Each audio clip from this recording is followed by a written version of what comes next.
Hey everyone, welcome back to the channel, and if you're new, welcome. My name is Adelina and I make videos about living in this tiny house on wheels and living a more intentional life. So today I want to talk about a topic that I do get asked about a lot, and it's kind of a wide-ranging topic, and it is about tiny house safety. And basically I'm answering the question, are tiny houses safe? And that can be approached, safety can be approached from multiple different angles. So I'm going to go over 5 of those today, hopefully answer some of the questions that you might have. And if you have additional questions that I haven't addressed in this video, please let me know down in the comments. So let's start with personal safety. Do I feel safe in my tiny house? Am I worried about crime, that sort of thing? Yeah, I feel safe in my tiny house. One of the things that I love about this tiny house, safety-wise, is that the door opens outwards. So nobody's kicking in my door, and that is actually real peace of mind for me. But also, I can hear everything. Because the tiny house is so small and my bedroom is right over there at the back, I can pretty much see from my bed all the way through to my front door. I feel very safe because nobody is sneaking in here without me hearing them. I never have to worry about that. When I had my old house, when I was still married, there was a basement. It was a fair size house, and honestly somebody could break into get into one of the basement windows, get into the house, and I likely wouldn't hear them upstairs in my bedroom. In the tiny house, you hear everything, inside and out. So there is a level of comfort in that makes me feel quite a bit safer, that nobody is going to be suddenly in my house without me having heard them come in, and also that nobody is getting through that front door by kicking it in, because it opens outward, so there's the jamb there, and that is actual comfort for me. So do I feel safe as a woman in my tiny house from people coming in and causing harm? Yes, I do. I think that tiny houses can be just as safe as any other house as far as that goes. You could install a security system in a tiny house just like you can in a foundation built house with cameras on the outside and on the inside. That would probably be overkill as far as cameras on the inside. But if you're away a lot and that makes you feel comfortable, having a monitored security system installed in your tiny house is definitely doable. There's really no difference that way in a tiny house versus a foundation built house. But for me, I feel very safe here because I know that I'm going to hear anything that's happening before it happens. Second, and to add on to point number one, tiny houses can be stolen. I've heard stories, horror stories about people having their whole tiny house stolen. And so, is that a concern? Absolutely, sure, that could definitely happen. There are certainly ways to minimize that risk, but whenever you're building a house that is on a trailer, there intrinsically is a risk that, or a possibility that the house can be physically stolen, which can't happen with a foundation built house, obviously. So is that a concern? Sure, absolutely. But there are things you can do to mitigate that as well. My tiny house is blocked up, the tires are off, and slid underneath the trailer, the house is skirted in. And the hitch at the front for the gooseneck is actually off and also slid underneath the house. So for somebody to steal my tiny house, it's going to take them a while to get the house ready to move. They can't just back up, hook on, and pull this sucker out. There's going to be some work involved. There's going to be some time involved. Somebody's going to notice this happening. Me, because I am in the tiny house almost all the time because I work from home. So there are ways to mitigate that risk.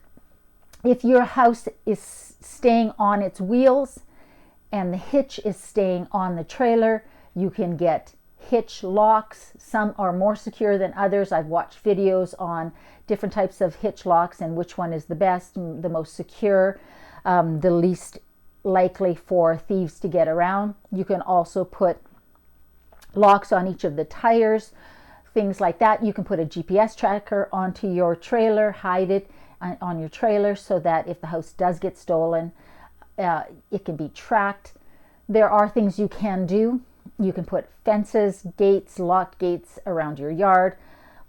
Mostly houses that have been stolen, the ones that I've seen in the news, are being built so that they're still, they're not permanently installed somewhere, or like set somewhere, or they have had their hitches are still on, they're not locked, or there isn't a good lock on them, the tires are on, they're in a remote location where nobody is around, so nobody sees somebody pulling up to take off with this house. They tend to be smaller homes as well, because let's face it, if you're hooking up to a tiny house and stealing it and hauling it down the highway, somebody's going to see that house. It's not going to be easy to hide a tiny house that you've stolen, particularly one the size that Serendipity is. So is a risk. It does happen. It's not very common at all. And if once you've got your house parked, there are things you can do to make your house an unlikely target. In particular, having the house, the tires taken off, getting the hitch off if that's possible, having the house skirted in, that sort of thing, so nobody can just back up, hitch on, and take off. So yes, it can happen, but it's not a big risk, and certainly not something that I have ever worried about. What about safety as far as fire hazards, things like that in the house? Absolutely, that is a risk, and that is why you want to have your house properly built. If you know what you're doing and you're going to self-build, good for you. That is something that is on you. But I had my house built by a professional that was CSA certified, which means that everything in here, every step was inspected along the way. So I know structurally it's safe, and I know that it's safe as far as fire goes. Now, there is spray foam insulation in the walls, which is fire retardant. The front door is a fire rated front door. There are egress windows, so emergency exits in the loft above the kitchen and in the bedroom above the gooseneck. So if there is a fire, I have a way to get out if I'm in the loft or I'm in the bedroom. So proper rated emergency exits, egress windows are critical. You want to make sure that you have smoke detectors and carbon monoxide, propane detectors. You want to have a fire extinguisher, at least one in your tiny house, because if something happens, it's going to happen fast in a small space, and you want to have that available. So I have a smoke detector up here in the living room, just above the front door. I also have one in the hallway just before the steps, or above the steps to my bedroom. So 2 smoke detectors that are also carbon monoxide detectors. However, they're up high. So I have a carbon monoxide and propane detector underneath my desk, so halfway in the center of the house, so that I know that if there's a propane leak, if there's carbon monoxide problem, there's a detector there that is going to keep me safe, alert me in time so that I can exit the house and I can get out my bedroom window, because there is one that's rated for egress, so I can get out safely. And if somebody's up in the loft, they can get out safely. The electrical system was done by a professional electrician, and the electrical system was inspected. The propane, the plumbing for the gas was also installed by a professional and also inspected. And when I moved here to my spot now on Vancouver Island, I had a professional company come and hook me up to the propane and just test everything to make sure that that was properly done. They pulled a permit, so everything is safely done. So while fire hazards are very real, especially given how many tiny houses are self-built or built by people who aren't professionals and are not having these systems inspected by a professional, fires happen and they can be deadly, and they go fast in a tiny house, especially if the bedroom is up in the loft. And so I want to caution people to have a professional build it, if not, have a professional inspect it, and just be sure that you have the proper smoke detectors, carbon monoxide, propane detectors, and a fire extinguisher, a proper sized and proper rated fire extinguisher for your house. And make sure that you're not using combustible materials where they're not supposed to be. Just be safe. And then tiny houses are no more at risk of fires than a foundation built house if things are built properly and you have the proper systems in place. What about air quality, safety inside the house as far as the environment goes? Now, if you have sensitivity to chemicals, off-gassing, things like that, and you're building your own tiny house, you can have it built with safe materials, low VOC materials, materials that aren't going to affect your health. You can also, and I would definitely recommend this, put in an air exchange system, because these houses are built, I have spray foam insulation, which means that this house is very airtight. So I have the Lunos air exchange system in my tiny house. There's one unit right above the front door, right beside the front door, and there's another one in my bedroom, and it's a heat recovery and air exchange system. What does that mean? That means that every 60 seconds or so, it is exchanging air. So for 60 seconds, it's pulling air in through the bedroom and pushing it out here in the living room, and then it switches and does the opposite for the next 60 seconds. That means there's always fresh air coming into the tiny house. It is also always pushing out air that's already in the tiny house. And the heat recovery system is really handy in the winter, because what it's doing is, as it's pushing air out, it's capturing the warmth of the air that is pushing out, and then when it's switches to bringing air into that unit, it is using that recovered heat to warm that air up a bit as it's pulling in.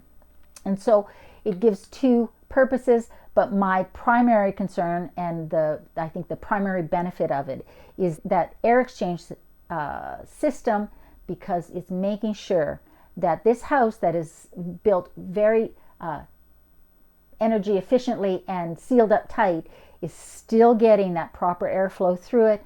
I'm still getting that fresh air in from outside. I'm still venting out the old air from inside.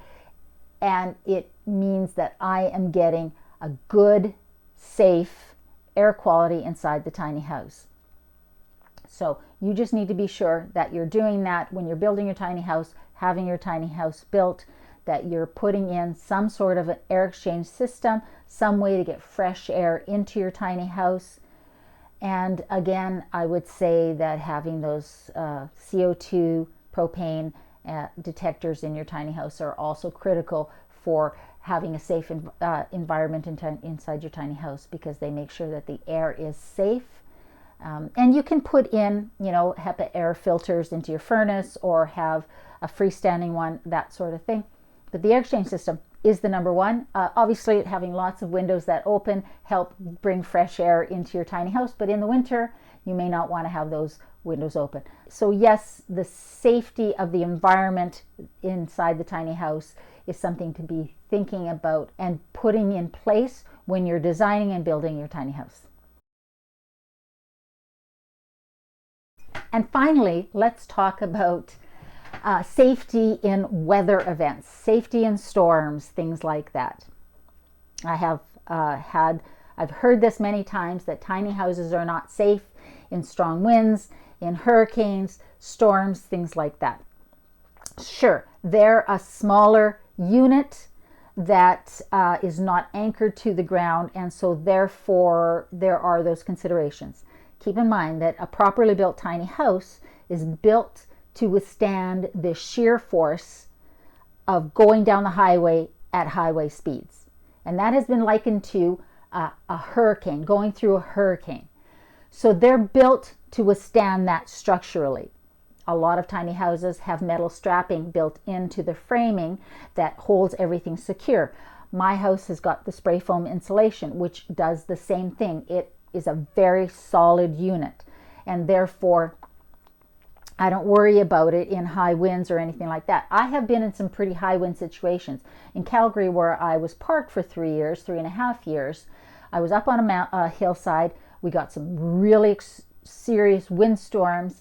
The house never budged. Now, it was off its tires and blocked up, and that was done by a professional, so it's very secure, very sturdy. I did have it backed into my lot, so it was sort of sheltered by some trees, but I made sure not to have any trees beside it that could fall over on it. I've done the same here. That was a consideration when this spot was being built and leveled and cleared, that any trees that could potentially fall on it in strong winds were being taken care of. So I'm feeling very comfortable. I don't live in a climate where tornadoes are an issue, or hurricanes for that matter. But there are things you can do if you live in an area where hurricanes are a thing. I did a video actually on it, and I will link that down below. But some of the things to think about are anchoring your house down to the ground. So when your house is being built, there are anchor points that are being built into the framing really securely, that then you have some strapping that goes down to anchor points in the ground that are cemented in and really secure, and that can really make a difference. Don't anchor them to a tree. Trees move in strong winds and hurricanes. Trees can get uprooted. Obviously, if you are in tornado alley, if you're in a part of the world where tornadoes are a thing, you're going to have to deal with that, whether you're in a foundation built house or a tiny house on wheels. You're going to want to have a place, a cellar somewhere nearby where you can get to shelter and be safe, whether you're in a foundation built house or a tiny house. And yes, if a tiny house is on wheels, if it's even blocked up, there's a higher chance that it's going to get picked up. So do a lot of foundation built houses. So that's a consideration for your area, and you would want to be even more careful about how you anchored it down.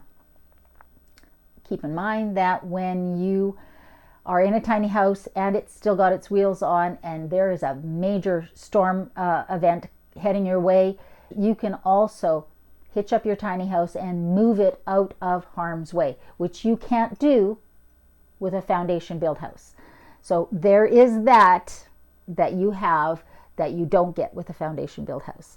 I've been through some pretty heavy snowfalls with multiple feet of snow falling in a very short period of time when I lived in Alberta. The builder built it to withstand that. It does have the standing seam metal roof, so snow slides off, and that is a big deal. You want to think about the climate you're going to be in, where you're going to be parking your tiny house, the unique weather events that happen in that climate, that part of the world, and make sure that you're working with your builder to do everything you can to make your house as secure as possible if any of those extreme situations happen. You can't plan for everything, and tiny houses are going to be a bit more at risk, absolutely, than a great big foundation built house. There's a lot you can do to mitigate that. I've yet to be in a situation where I felt the house unsafe at all in a weather situation. Like I said, I've been in some pretty extreme wind situations, and the house has not moved at all, which has been very comforting for me. And I've never worried about a snow load being too much for the framing of the house.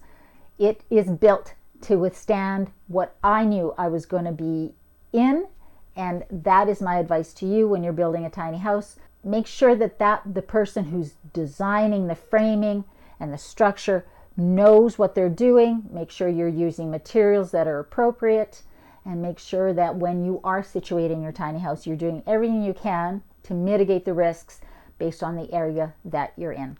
So are tiny houses safe? I can only offer my perspective and my opinion. I think they are absolutely safe if they're built properly and you have taken into account where you're going to be parking. If you just take some very straightforward and simple precautions. And you make sure that you're building in systems into your house to make sure that the air quality is safe and that you are safe living in it. Absolutely. I hope you found that interesting. I think that it's a question that gets asked a lot, and there's a lot of fear-mongering about that. You can be just as unsafe in your foundation built house as a tiny house, especially if it's not built well. So but again, this is just my opinion. But after having been in my tiny house for well over 3.5 years, I can tell you that I feel as safe here, if not safer, than I did in any other house that I've ever lived in.